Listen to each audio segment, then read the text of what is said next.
Dustbin clean করে city corporation একজনের কর্মকর্তা আমাকে বলেছে, আমার জীবনে আমি এত রক্ত যেমন দেখি নাই, এত স্যান্ডেলও দেখি নাই। কি পরিমাণ জিনিস সেখান থেকে ক্লিয়ার করতে হয়েছে গত কয়েক ঘন্টার ভিতরে। আমাদের সিটি কর্পোরেশনগুলো যদি প্রত্যেক দিন এত প্রফেশনাল হইতো ময়লা আবর্জনা পরিষ্কার করতে, তাহলে Dhaka should have been the finest cleanest city in the world. সেই আবর্জনা পরিষ্কার করবার দায় রাষ্ট্র এই সিটি কর্পোরেশন নেয় না, কিন্তু শহীদদের রক্ত পরিষ্কার করবার দায় অল্প কয়েকটা ঘন্টার মধ্যে তারা নিয়েছে।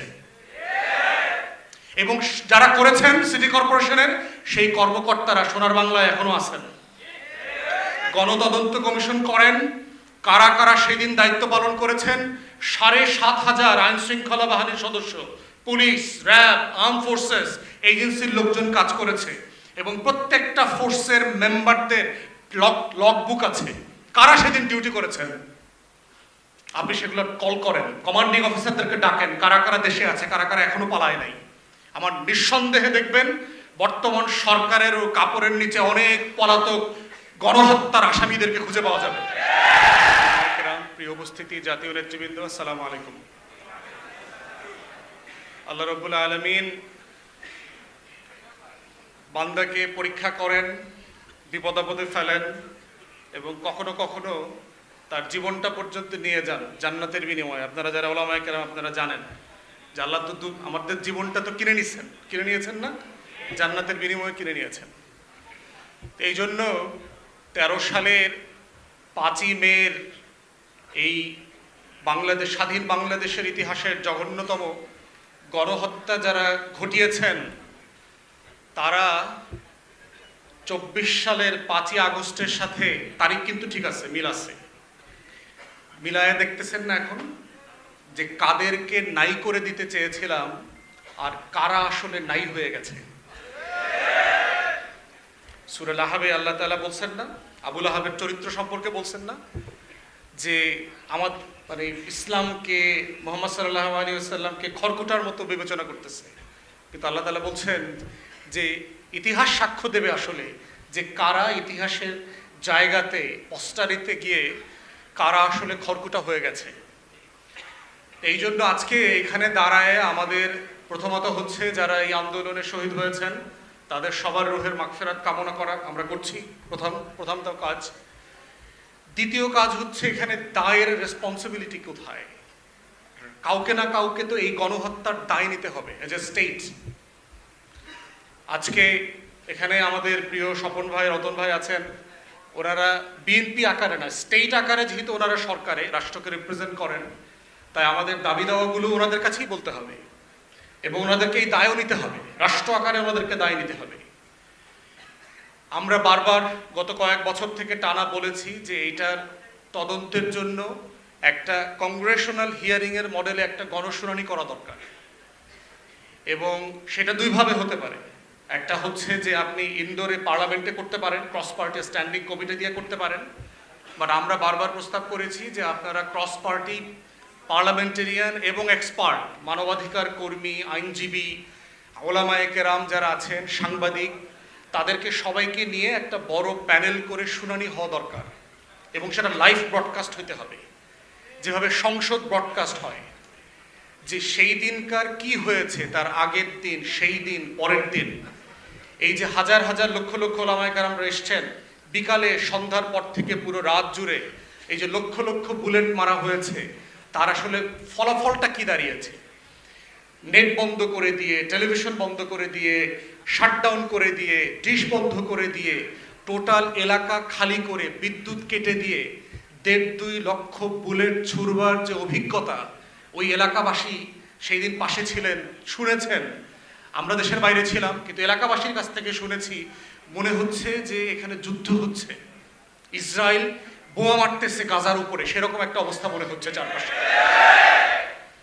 যে এটা যে একটা রাজধানী, এটা শহর, এটা যে মুসলমানের দেশ। আমার বাংলাদেশের যে কারো 13 দফার বিষয়ে দ্বিমত থাকতে পারে, 13 দফার কারো একমত হওয়া জরুরি না, কিন্তু রাষ্ট্রের কাছে 13 দফা নিয়ে এসে এইটা বাস্তবায়নের দাবি করা হচ্ছে গণতান্ত্রিক অধিকার। যে কেউ করতে পারতে হবে, রাষ্ট্র বলতে পারতে হবে যে আমি কোনটা করতে পারছি, কোনটা করতে পারছি না।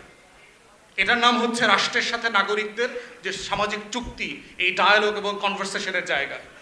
সেইটা না করে রাষ্ট্র যেটা করেছে, রাষ্ট্র গণহত্যার পথ বেছে নিয়েছে। এবং এই গণহত্যার পথ কেন বেছে নিয়েছে, 4টা মোটা দাগের বড় গণহত্যা কেন আওয়ামী লীগকে করতে হয়েছে, সেইটার রেজাল্ট আমরা দেখেছি গত কয়েকদিন আগে। গেরুয়া বাহিনী বিজেপি যখন পশ্চিম বাংলা দখল করেছে, এখানে তো ভোট হয় নাই, দখল করেছে, ইলেকশন ইঞ্জিনিয়ারিং করে দখল করেছে। ততএব আজকে এই জায়গাতে এসে আমরা সরকারকে আহ্বান জানাচ্ছি, আপনারা পার্লামেন্টে এবং পার্লামেন্টের বাইরে একটা পাবলিক কমিশন করেন হিয়ারিংয়ের জন্য, গণশুনানির জন্য। সেইখানে প্রত্যেক মাদ্রাসা থেকে যারা এতিম ছেলে মেয়েদেরকে নিয়ে, বাচ্চাদেরকে নিয়ে ঢাকাতে এসেছিলেন, তারা তাদের গল্পগুলো এসে বলতে পারবে। তাদেরকে কাঁদতে দেন, জনগণের কাছে, মানুষের কাছে কাঁদতে দেন সেদিন তারা আসলে কি দেখেছে, তারা কত রক্ত দেখেছে সেদিন, কত হাজার স্যান্ডেল দেখেছে।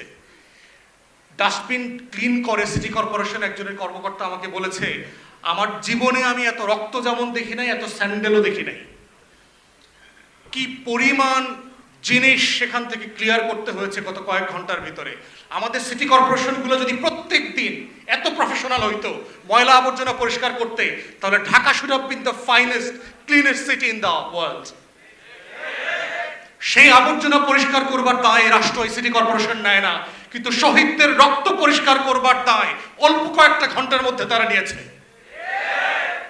এবং যারা করেছেন সিটি কর্পোরেশনের সেই কর্মকর্তারা সোনার বাংলায় এখনো আছেন। গণতদন্ত কমিশন করেন, কারা কারা সেদিন দায়িত্ব পালন করেছেন।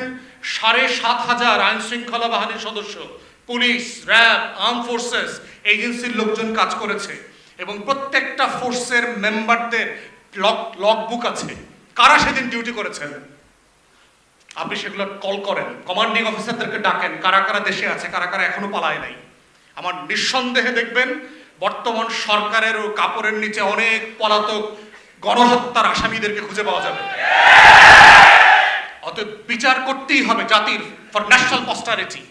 ইনসাফ এমন একটা লড়াই, যদি আমরা বারবার এটাকে ডিসপেন্স করতে ব্যর্থ হই, তাহলে যেটা করবে প্রত্যেকটা জুলুম আর একটা জুলুমের জন্ম দিয়ে যাবে, আর একটা লড়াইকে আপনাদেরকে মোকাবেলা করতে হবে।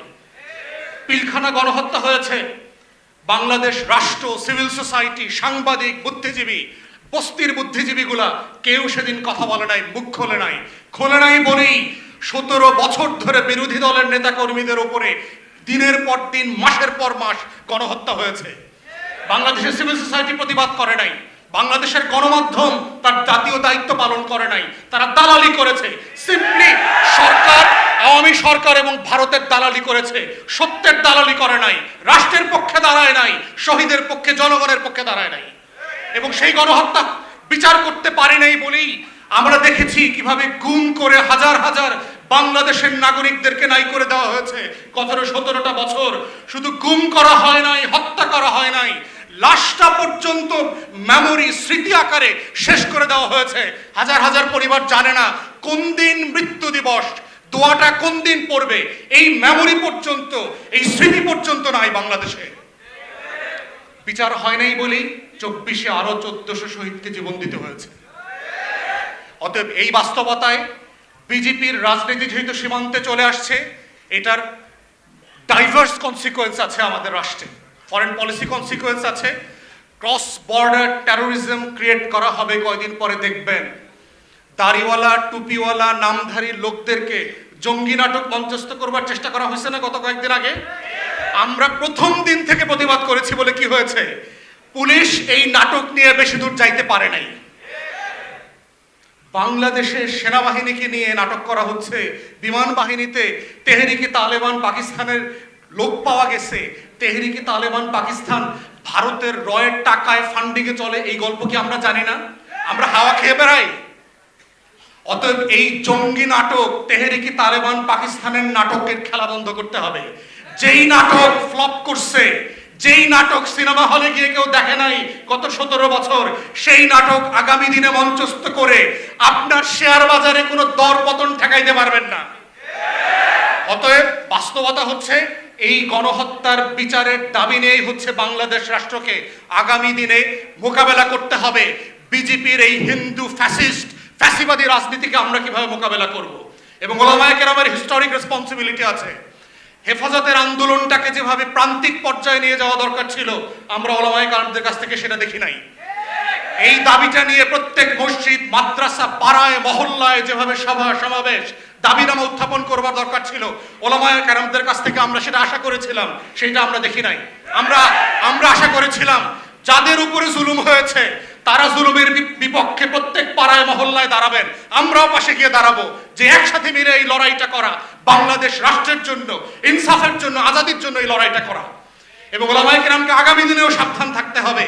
আপনাদেরকে যেন বিজেপির এই গেরুয়াময় সীমান্তে, আমার প্রত্যেক সীমান্তে এখন বিজেপি আক্রমণ করে বসছে, এই জায়গার রাজনীতি আগামী ওলামায়ে কেরামদেরকে কোনো ফাঁদে যেন না ফেলে, সেই নাটক থেকে আমাদেরকে বাঁচার জন্য এখন থেকে প্রস্তুত হতে হবে। হেফাজতও কিন্তু আওয়ামী লীগের ফাঁদে পড়েছে, সেই নাটকও কিন্তু আমরা দেখেছি। অতএব আমরা চাই ইনসাফের পক্ষের ওলামায়ে কেরামরা, আজাদির পক্ষের ওলামায়ে কেরামরা দ্বীনের ঝান্ডাকে মজবুত করে ধরবেন, মুখলেসের সাথে, ইখলাসের সাথে, কোনো ধান্দা ফান্দা থাকতে পারবে না এর ভিতরে। এবং সেই লড়াইটা আমরা সবাই মিলে লড়বো ইনশাআল্লাহ। শহীদদের জন্য আবার রুহের মাগফিরাত কামনা করে আমার বক্তব্য শেষ করছি। আসসালামু আলাইকুম।